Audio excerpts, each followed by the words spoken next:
जय जगन्नाथ। आज सकाळ मु पिठा मटर आलू तरकारी स्टार्ट करदेली। एबे भाई बाहरिले बालेश्वर जावाई कि जेहेतु मु आज तांको सहित जाऊनी घरे रही। भाई कहले कि ए 50 टंकाटी रख तू कौन खर्च करू। आगुरी जमी बापा माँ कौटी बुलवा गले पिला सांगर न नेले पैसा देकी जाती, आज सेमती भाई मते पैसा देकी जाउछंदी। मु तो पूरा खुशी गली। गाइज मु एबे टिके पीदेली सब्जा सीड्स पानी, तापरे खाइली टिके ओट्स। ओट्स खाई मु बाहरिली रोसई करबाकू।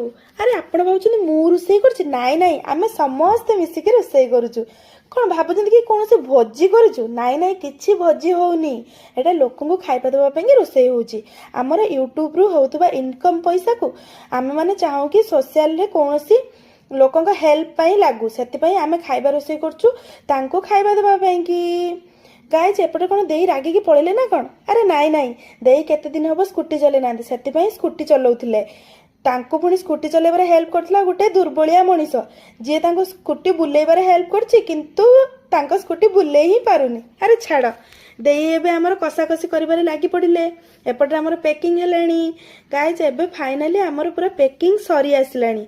एबे पैकिंग सारिला परे आमे सबु मिसिकी बाहरिलु खाइबा देबा पई कि। गाइज देखि पड़थबे आमे सब बाहरिलो। एबे हमरो गोटे बैग खाइबा दबा कंप्लीट हो जाइछि, आ गोटे बैग दिया चली। से बैग कंप्लीट हो सारा पर आमे बाहरिबु घर को। घरे आसी पहुँचली कि नहीं, मामन आसी मते कुंडे पकेला। एठी मो मिनी ब्लॉग सरुछि। जय जगन्नाथ।